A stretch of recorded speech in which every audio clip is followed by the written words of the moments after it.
भारत का संविधान केवल एक विधिक दस्तावेज नहीं है, बल्कि यह उस राष्ट्र की आत्मा है जो विविधता में एकता का प्रतीक है।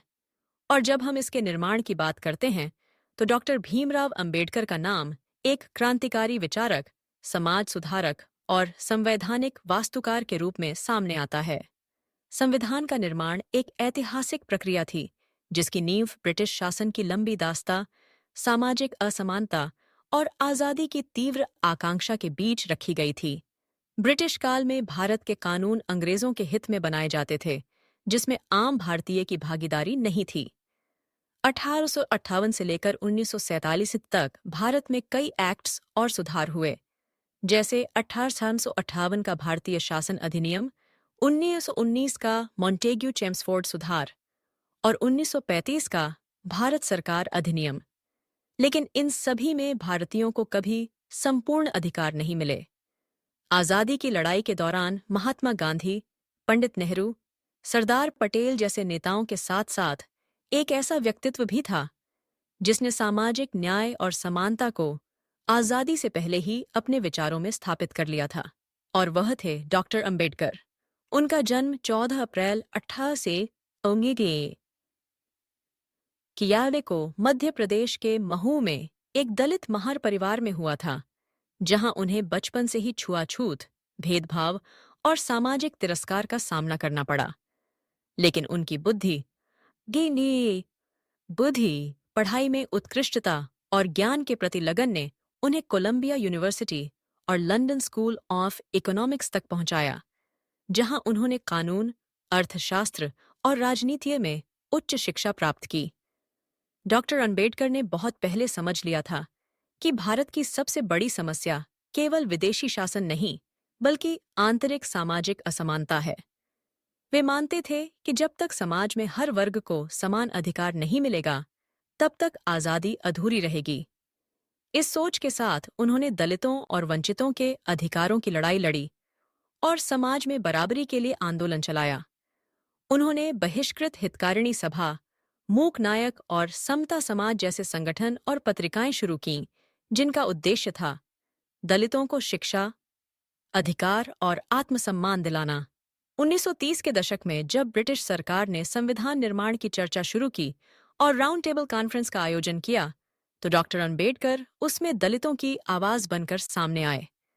उन्होंने अलग मत रखने का साहस दिखाया और समाज में सबसे निचले पायदान पर खड़े लोगों के लिए राजनीतिक प्रतिनिधित्व की मांग रखी। यह वही दौर था जब उनके और गांधी जी के बीच पूना पैक्ट को लेकर मतभेद भी हुए, लेकिन अंततः एक समझौता हुआ जिसने दलितों को आरक्षित सीटों के माध्यम से राजनीति में भागीदारी का अधिकार दिलाया। डॉक्टर अंबेडकर की इन सब गतिविधियों ने उन्हें उस समय के सबसे प्रबुद्ध और प्रभावशाली भारतीय नेताओं में स्थापित कर दिया।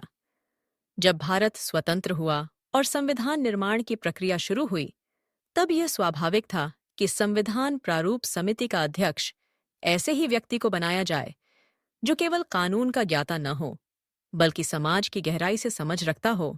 और इस प्रकार डॉक्टर अंबेडकर को 19 अगस्त 1947 को संविधान प्रारूप समिति का अध्यक्ष नियुक्त किया गया।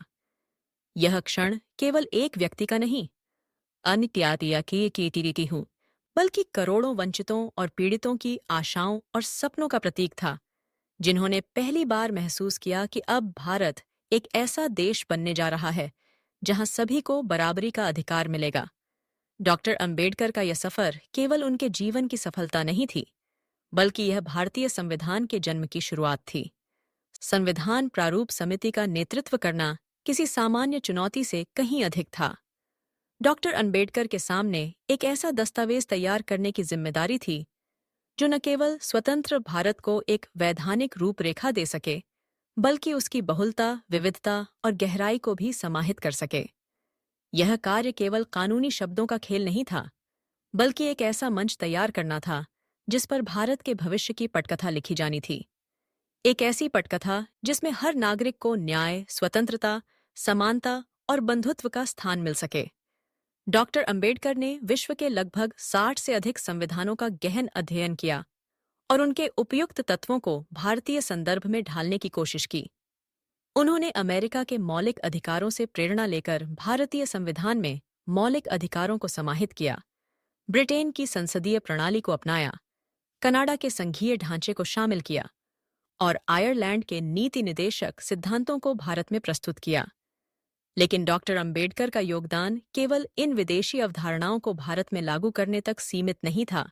उन्होंने उन्हें भारतीय समाज की आवश्यकताओं और ऐतिहासिक परिस्थितियों के अनुसार नया स्वरूप दिया।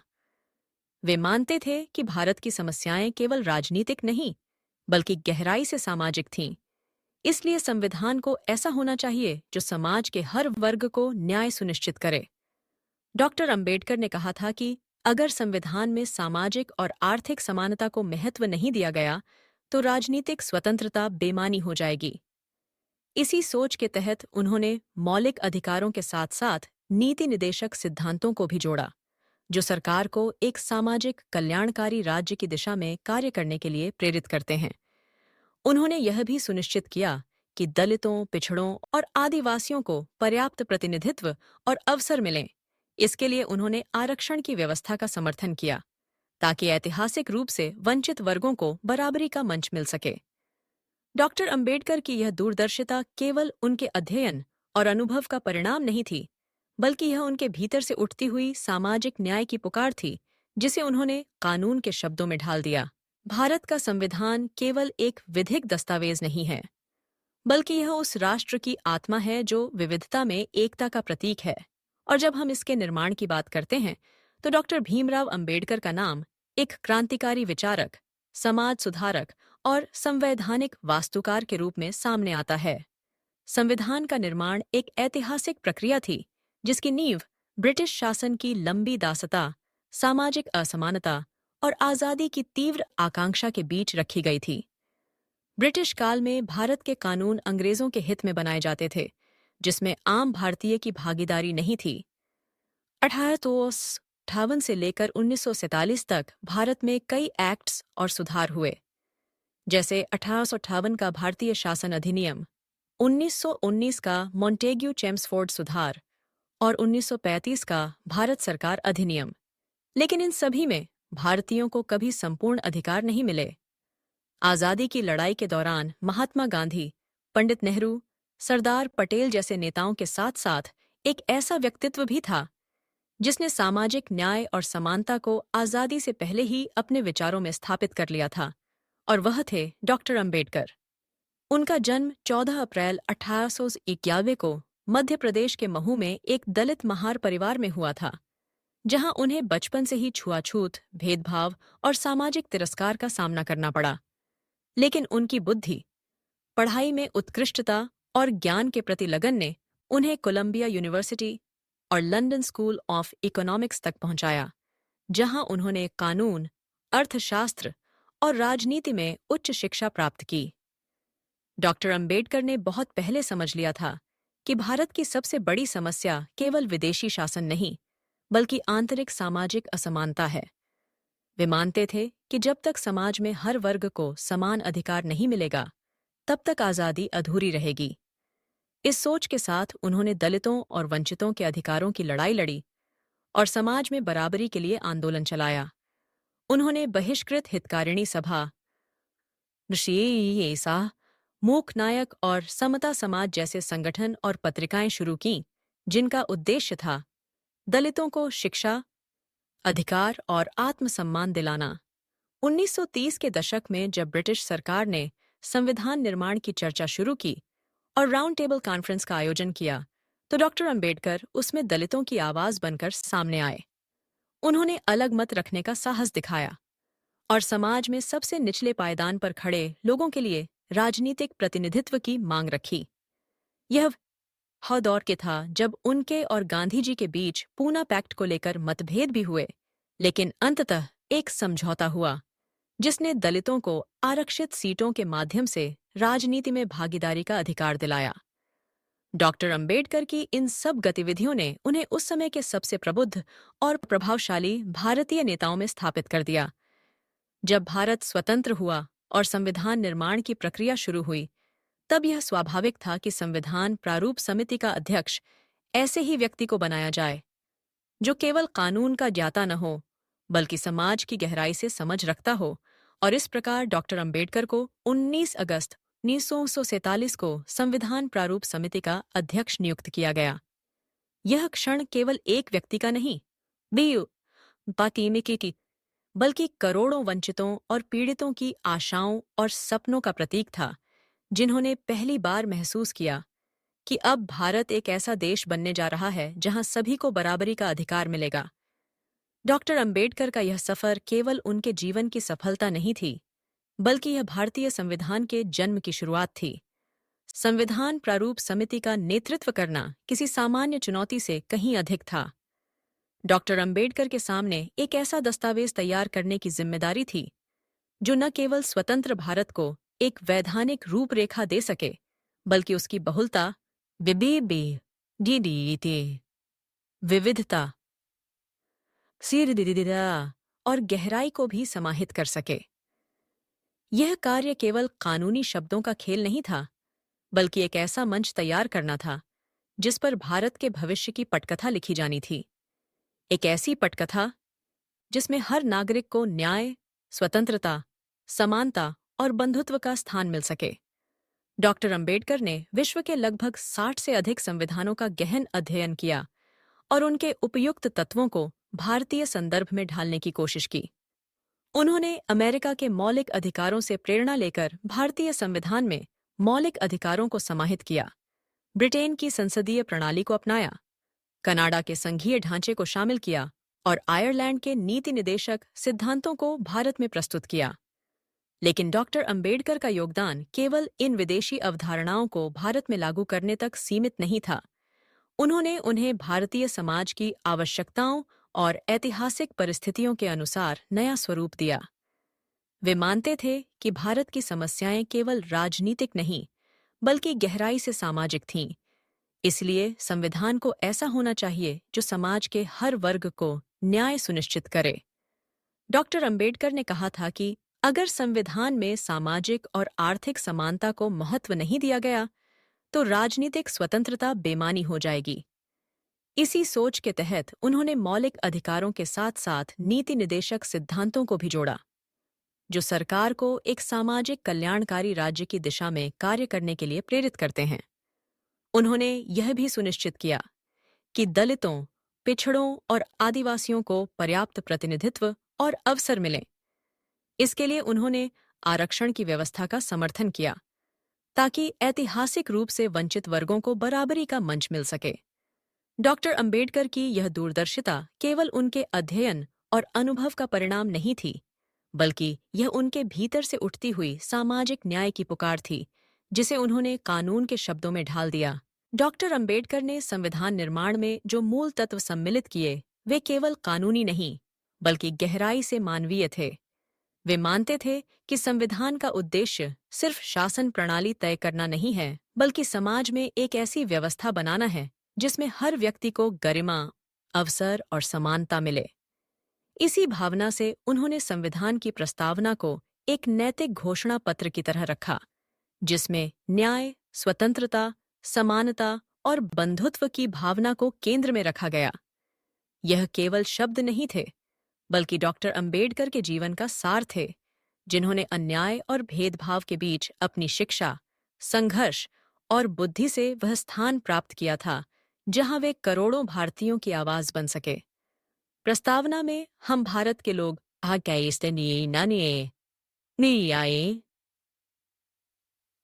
कहकर उन्होंने यह स्पष्ट कर दिया कि यह संविधान किसी राजा या राजनेता द्वारा नहीं दिया गया, बल्कि जनता द्वारा जनता के लिए जनता का संविधान है। यह लोकतंत्र की सबसे उच्चतम भावना है, जिसमें हर नागरिक न केवल भागीदारी करता है, बल्कि अधिकारों और कर्तव्यों का वाहक भी होता है। डॉक्टर अंबेडकर ने संविधान में जिन अधिकारों को शामिल किया, जैसे भाषण की स्वतंत्रता, धर्म की स्वतंत्रता, जीवन का अधिकार, शिक्षा का अधिकार, विधिक सहायता का अधिकार, ये सब उन्होंने इस सोच के साथ जोड़े कि एक गरीब, दलित, महिला, आदिवासी या अल्पसंख्यक भी अपने हक के लिए आवाज उठा सके और कोई सत्ता या जाति उसे दबा न सके। उन्होंने विशेष रूप से अनुच्छेद 17 को जोड़कर अस्पृश्यता को अपराध घोषित किया, और यह एक ऐतिहासिक कदम था, जिसने भारत में सदियों पुरानी अमानवीय प्रथा को कानूनी रूप से खत्म करने का रास्ता साफ किया। डॉक्टर अंबेडकर का विश्वास था कि केवल कानून बनाने से कुछ नहीं होगा जब तक समाज खुद जागरूक न हो, और उसी के लिए उन्होंने संविधान के माध्यम से शिक्षित और जागरूक समाज के निर्माण का बीज बोया। वे चाहते थे कि भारत का नागरिक केवल अपने अधिकारों की बात न करे, बल्कि वह अपने कर्तव्यों को भी उतना ही महत्व दे। इसलिए उन्होंने संविधान के अंतिम भाग में मौलिक कर्तव्यों को भी शामिल किया, ताकि हर नागरिक राष्ट्र, समाज और पर्यावरण के प्रति अपनी जिम्मेदारियों को समझ सके। डॉक्टर अंबेडकर ने संविधान सभा में बार बार इस बात पर बल दिया कि भारत का लोकतंत्र तभी सफल होगा जब सामाजिक लोकतंत्र भी स्थापित हो। वे कहते थे कि राजनीतिक समानता केवल दिखावा है, यदि सामाजिक और आर्थिक समानता नहीं है। इस सोच ने उन्हें केवल एक संविधान निर्माता नहीं, बल्कि भारतीय लोकतंत्र का मार्गदर्शक बना दिया। उन्होंने यह भी स्पष्ट किया कि भारतीय संविधान को ऐसा होना चाहिए जो समय के साथ बदल सके और समाज की बदलती जरूरतों के अनुरूप ढल सके। इसलिए उन्होंने संशोधन की प्रक्रिया को सरल और लोकतांत्रिक बनाया, ताकि आने वाली पीढ़ियां भी संविधान में आवश्यक सुधार कर सकें। उनका यह दृष्टिकोण बताता है कि वे केवल वर्तमान की नहीं, बल्कि भविष्य की भी सोच रखते थे। डॉक्टर अंबेडकर ने जो सबसे महत्वपूर्ण बात कही थी, वह यह कि संविधान केवल तभी जीवित रहेगा जब समाज उसमें निहित मूल्यों को अपने जीवन में उतारेगा। संविधान एक कागज का टुकड़ा नहीं है, वह एक जीवंत दस्तावेज है जो समाज की धड़कनों के साथ चलता है। डॉक्टर अंबेडकर ने इसमें वही धड़कन डाली जो न्याय, समानता और सम्मान की थी। संविधान निर्माण की प्रक्रिया केवल एक तकनीकी कार्य नहीं थी, यह भारत के सामाजिक, धार्मिक, भाषाई और सांस्कृतिक विविधताओं को समझते हुए एक ऐसी प्रणाली बनाने की कोशिश थी जिसमें हर वर्ग खुद को समाहित और सुरक्षित महसूस करे। डॉक्टर अंबेडकर इस बात को भलीभांति समझते थे कि एक ऐसा देश जो सदियों से जाति व्यवस्था, धार्मिक विभाजन और सामाजिक असमानता से ग्रसित रहा है, वहां एक ऐसा संविधान बनाना चुनौती से कम नहीं था जो सबके लिए न्याय और समान अधिकार सुनिश्चित कर सके। संविधान सभा में अक्सर तीखी बहसें होती थीं, कभी भाषा को लेकर, कभी धर्मनिरपेक्षता को लेकर, तो कभी केंद्र और राज्यों के अधिकारों को लेकर।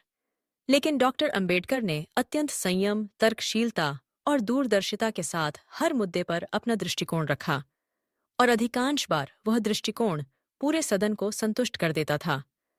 उन्होंने संविधान सभा में अपने भाषणों के जरिए इस बात को बार बार स्पष्ट किया कि वे केवल एक वर्ग या जाति का प्रतिनिधित्व नहीं कर रहे, बल्कि एक ऐसे राष्ट्र का खाका तैयार कर रहे हैं जिसमें सबको स्थान मिले, चाहे वह ब्राह्मण हो या दलित, हिंदू हो या मुसलमान, पुरुष हो या महिला।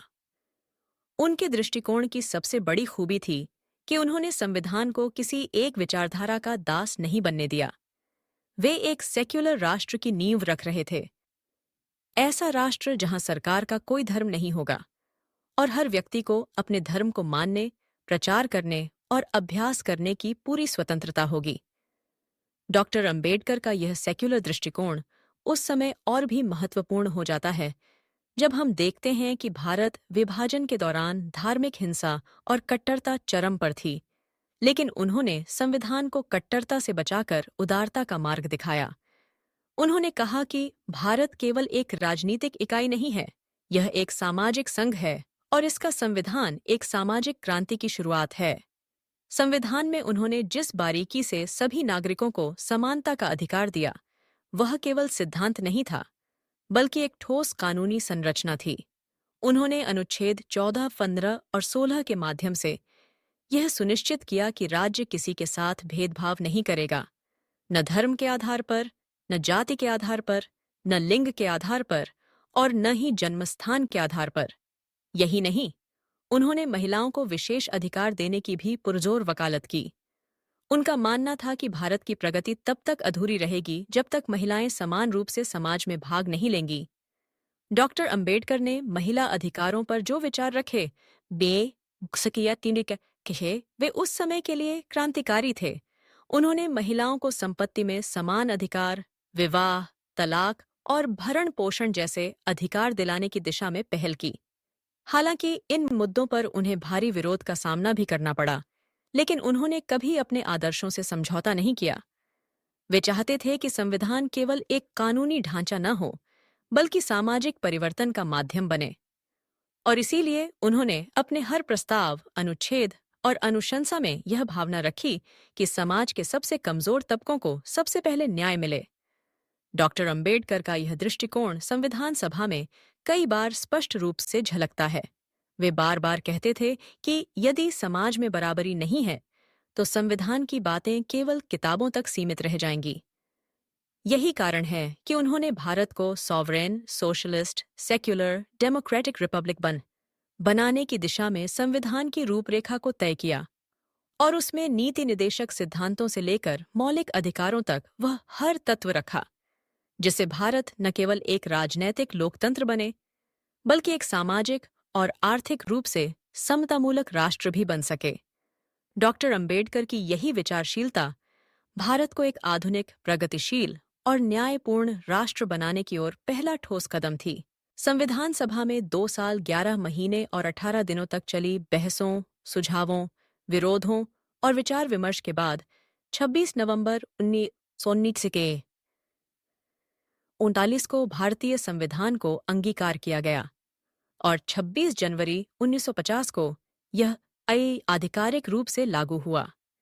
इस दिन भारत एक पूर्ण गणराज्य बन गया और डॉक्टर अंबेडकर द्वारा निर्मित संविधान को उसकी आत्मा के रूप में स्वीकार किया गया। यह संविधान केवल एक दस्तावेज नहीं था, बल्कि यह भारतीय सभ्यता की पुनरुत्थान की घोषणा थी, जिसमें हर वर्ग को बराबरी, न्याय और सम्मान का वादा किया गया। डॉक्टर अंबेडकर ने अंतिम भाषण में कहा था कि मैं यह मानता हूं कि यह संविधान, चाहे वह अच्छा हो या बुरा, देश के लिए उपयोगी होगा जब तक इस देश में लोग अच्छे हैं। उनका यह कथन इस बात की ओर इशारा करता है कि संविधान की सफलता केवल इसके शब्दों में नहीं है, बल्कि इस देश के नागरिकों की नीयत, जागरूकता और जिम्मेदारी में है। डॉक्टर अंबेडकर संविधान लागू होने के बाद देश के पहले कानून मंत्री बने और उन्होंने कानून व्यवस्था को लोकतांत्रिक सिद्धांतों के अनुरूप मजबूत करने का कार्य शुरू किया। हालांकि उन्होंने जल्द ही राजनीति से दूरी बना ली, क्योंकि वे संविधान के सिद्धांतों को पूरी तरह लागू होते नहीं देख पा रहे थे। सामाजिक बराबरी, जातिगत भेदभाव की समाप्ति, महिलाओं को समान अधिकार, ये सब बातें जो उन्होंने संविधान में रखी थीं, उन्हें व्यवहार में आते हुए न देख पाना उनके लिए पीड़ादायक था। डॉक्टर अंबेडकर की यही पीड़ा उनके बाद के भाषणों और लेखों में बार बार दिखाई देती है। वे कहते थे कि संविधान तो एक दिन में लागू हो गया, लेकिन जब तक सामाजिक सोच नहीं बदलेगी, तब तक बदलाव अधूरा रहेगा। यही कारण है कि उन्होंने अपने जीवन के अंतिम वर्षों में बौद्ध धर्म की ओर रुख किया और 14 अक्टूबर 1956 को नागपुर में लाखों अनुयायियों के साथ बौद्ध धर्म अपनाया। उनके इस कदम को केवल धार्मिक परिवर्तन के रूप में नहीं देखा जाना चाहिए, बल्कि यह एक सामाजिक क्रांति थी, जिसमें उन्होंने जातिवादी ढांचे को नकारते हुए समता और करुणा के सिद्धांत को अपनाया। डॉक्टर अंबेडकर का मानना था कि अगर भारत को एक प्रगतिशील राष्ट्र बनाना है, तो उसे सामाजिक भेदभाव से ऊपर उठना होगा।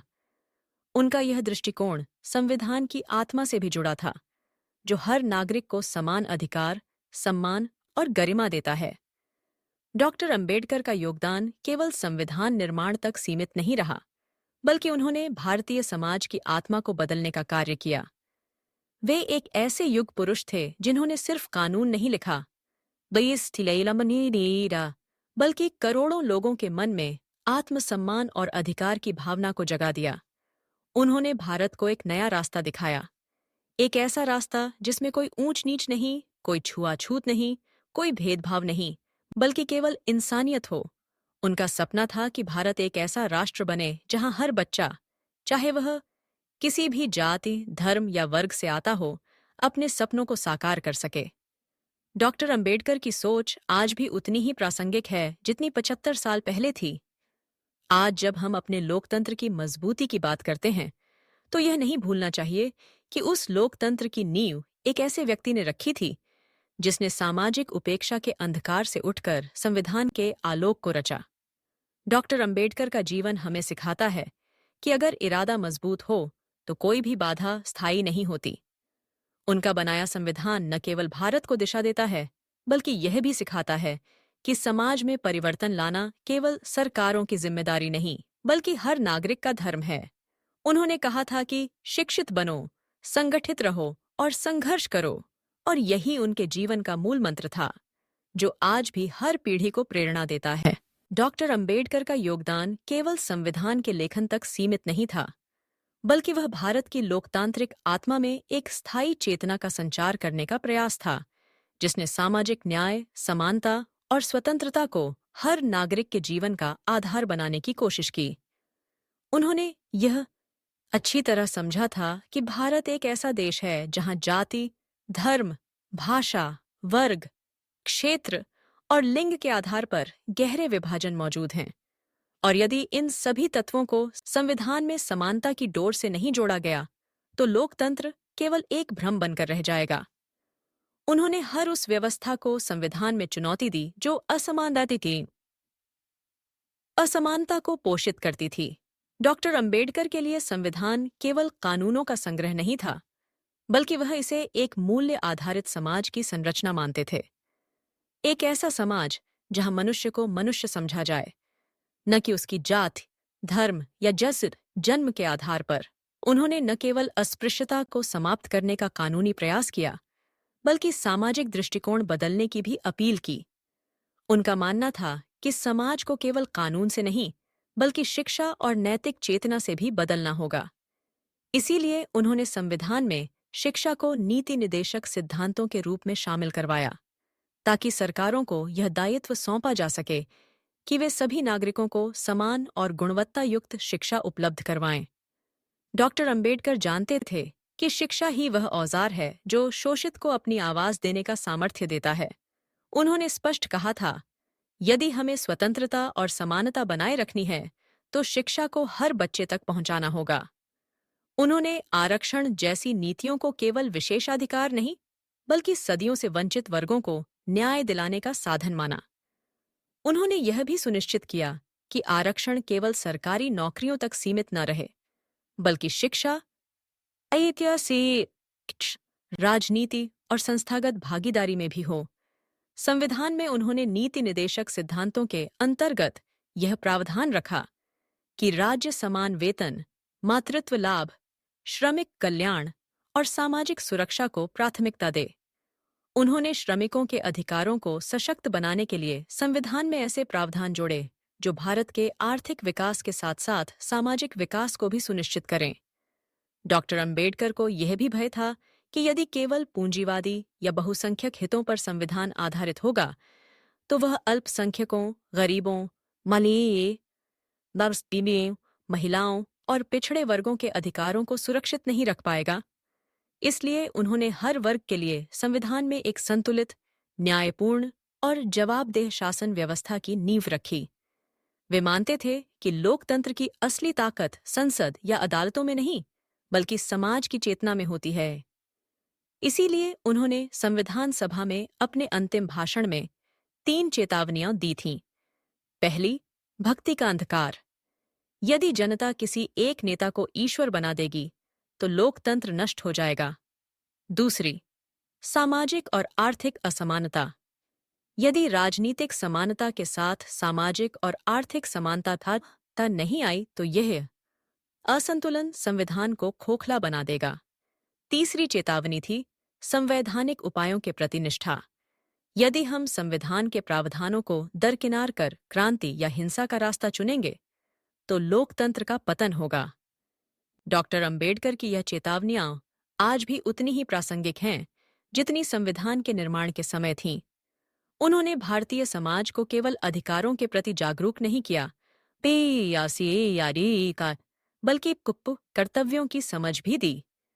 उन्होंने कहा था, यह संविधान तभी काम करेगा जब देश के नागरिक इसे ईमानदारी से लागू करने का प्रयास करेंगे। डॉक्टर अंबेडकर का जीवन संघर्षों से भरा रहा, लेकिन उन्होंने कभी हार नहीं मानी। उन्होंने अपने अनुभवों को भारत के भविष्य को बेहतर बनाने में बदल दिया। उन्होंने जो संविधान गढ़ा, उसमें दलितों, महिलाओं, श्रमिकों, किसानों, बच्चों, अल्पसंख्यकों और प्रत्येक सामान्य नागरिक को महत्व दिया गया। यही कारण है कि उनका बनाया संविधान केवल भारत का ही नहीं, बल्कि विश्व का सबसे व्यापक, समावेशी और दूरदर्शी संविधान माना जाता है। उनकी यह सोच थी कि संविधान एक दर्पण है जो यह दिखाता है कि हम कौन हैं और हम क्या बनना चाहते हैं। भारत के संविधान में जितनी विविधता और समावेश है, उतनी शायद ही किसी और देश के संविधान में हो। डॉक्टर अंबेडकर की सोच और संवेदनशीलता ने उसे केवल एक राजनीतिक दस्तावेज नहीं, बल्कि सामाजिक क्रांति का औजार बना दिया। और यही कारण है कि आज, जब हम भारत को एक लोकतांत्रिक गणराज्य के रूप में गर्व से देखते हैं, तो उसमें डॉक्टर अंबेडकर की दूरदर्शिता और मानवीय दृष्टिकोण की स्पष्ट झलक दिखाई देती है। संविधान निर्माण के समय डॉक्टर अंबेडकर ने यह सुनिश्चित किया कि भारत केवल राजनीतिक दृष्टि से स्वतंत्र न हो, बल्कि सामाजिक और आर्थिक दृष्टि से भी सशक्त बने। उनके लिए लोकतंत्र केवल मतदान का अधिकार नहीं था, बल्कि यह एक ऐसा माध्यम था जिससे भारत का अंतिम व्यक्ति भी सत्ता की भागीदारी में शामिल हो सके। वे मानते थे कि राजनीतिक स्वतंत्रता तब तक अधूरी है जब तक सामाजिक और आर्थिक बराबरी न हो। इसीलिए उन्होंने भारत को एक ऐसा स्वरूप देने की कोशिश की जिसमें सिर्फ अमीर और प्रभावशाली ही नहीं, बल्कि दलित, आदिवासी, पिछड़े, किसान, मजदूर और महिलाएं भी अपने अधिकारों के साथ भागीदारी कर सकें। डॉक्टर अंबेडकर ने संघीय व्यवस्था की वकालत करते हुए केंद्र और राज्यों के बीच स्पष्ट शक्तियों का बंटवारा किया, ताकि कोई एक इकाई पूरी सत्ता का केंद्र न बन जाए। इसके साथ ही उन्होंने राष्ट्रपति, प्रधानमंत्री, संसद, न्यायपालिका, चुनाव आयोग, सीएजी जैसे संस्थानों की रचना की, जो आज भारतीय लोकतंत्र के आधार स्तंभ हैं। उन्होंने स्पष्ट कहा कि लोकतंत्र केवल वोट देने का माध्यम नहीं है, बल्कि एक जीवन शैली है जिसमें हर व्यक्ति को अभिव्यक्ति, विश्वास, पूजा और संगठित होने का अधिकार हो। उन्होंने यह भी जोड़ा कि संविधान को जीवंत बनाए रखने के लिए इसके प्रावधानों को लागू करना उतना ही जरूरी है जितना उन्हें लिखना। इसीलिए उन्होंने कानून मंत्री रहते हुए कई ऐसे विधेयक लाए जिनसे दलितों, महिलाओं और श्रमिकों को वास्तविक न्याय प्राप्त हो सके। डॉक्टर अंबेडकर को यह भय था कि कहीं संविधान को केवल एक कानूनी किताब मानकर समाज उसकी आत्मा को न भुला दे। उन्होंने बार बार चेताया कि संविधान की सफलता उसकी आत्मा यातात, यानी सामाजिक न्याय को सीखे सीने को समझने में है। उन्होंने यह भी कहा कि अगर हमें अपने लोकतंत्र को बचाना है, तो हमें संवैधानिक तरीकों से अपनी समस्याओं का समाधान करना होगा, न कि अराजकता या हिंसा से। यह विचार आज भी भारत की लोकतांत्रिक व्यवस्था को दिशा देता है और संविधान की शक्ति को बनाए रखता है। डॉक्टर अंबेडकर का दृष्टिकोण केवल भारत तक सीमित नहीं था, बल्कि उनकी सोच और संविधान निर्माण में जो गहराई थी, वह अंतर्राष्ट्रीय स्तर पर भी एक उदाहरण बनी। उन्होंने संविधान लिखते समय America, Britain, France, Ireland, Canada और जापान जैसे देशों के संविधानों का अध्ययन किया और उनसे प्रेरणा लेते हुए भारत की आवश्यकताओं के अनुसार प्रावधान जोड़े। उदाहरण के लिए, अमेरिका से उन्होंने मौलिक अधिकारों की प्रेरणा ली, आयरलैंड से नीति निदेशक सिद्धांतों की और ब्रिटेन से संसदीय प्रणाली की। लेकिन उन्होंने किसी एक संविधान को पूरी तरह नहीं अपनाया, बल्कि सर्वश्रेष्ठ को चुना और भारत के संदर्भ में ढाला। यही उनकी संविधान रचना की सबसे बड़ी विशेषता थी, उनका विवेक, अध्ययन और समझ। वे जानते थे कि भारत की सामाजिक, आर्थिक और सांस्कृतिक स्थिति अन्य देशों से अलग है, इसलिए यहाँ का संविधान भी विशिष्ट होना चाहिए। इसी सोच के कारण उन्होंने भारतीय संविधान को विश्व का सबसे विस्तृत और लचीला संविधान बनाया। अंतर्राष्ट्रीय मंचों पर भारतीय संविधान को आज भी एक प्रगतिशील, समावेशी और मानवाधिकार आधारित संविधान माना जाता है, और इसका श्रेय पूरी तरह डॉक्टर अंबेडकर को जाता है। उन्होंने यह भी सुनिश्चित किया कि संविधान में इतनी शक्ति हो कि वह समय के साथ बदल सके और समाज की बदलती जरूरतों के अनुसार खुद को ढाल सके। यही कारण है कि उन्होंने संविधान में संशोधन की प्रक्रिया को शामिल किया और कहा कि संविधान कोई पत्थर की लकीर नहीं है। यह समय के अनुसार बदलना चाहिए, लेकिन उसकी आत्मा को बचाकर। उनकी यह दूरदर्शिता ही है कि आज भारतीय संविधान में 100 से अधिक संशोधन हो चुके हैं, लेकिन उसकी मूल भावना डीजी न्याय, स्वतंत्रता, समानता और बंधुत्व आज भी वैसी की वैसी है। डॉक्टर अंबेडकर का यह दृष्टिकोण कि कानून समाज की सेवा के लिए है, शासन की सेवा के लिए नहीं, यह आज भी पूरी दुनिया में प्रासंगिक है। वे मानते थे कि संविधान समाज को दिशा देता है, लेकिन जब समाज ही अपनी नैतिक जिम्मेदारी छोड़ देता है, तो संविधान की भी सीमाएं होती हैं। यही चेतावनी उन्होंने बार बार दी, और इसीलिए वे संविधान को सिर्फ विधिक नहीं, बल्कि नैतिक और सामाजिक संकल्प मानते थे। उनका यह योगदान भारत को केवल एक राष्ट्र नहीं, बल्कि एक विचार बना देता है, और यह विचार था समता, शिक्षा और संगठन। जब भारत का संविधान लागू हुआ, तो यह केवल एक कानूनी परिवर्तन नहीं था, बल्कि यह एक सामाजिक क्रांति की शुरुआत थी। डॉक्टर अंबेडकर का उद्देश्य सिर्फ शासकीय व्यवस्था तैयार करना नहीं था, बल्कि ऐसा राष्ट्र बनाना था जिसमें हर नागरिक, चाहे वह किसी भी जाति, धर्म, वर्ग या लिंग से हो, बराबरी के साथ जी सके।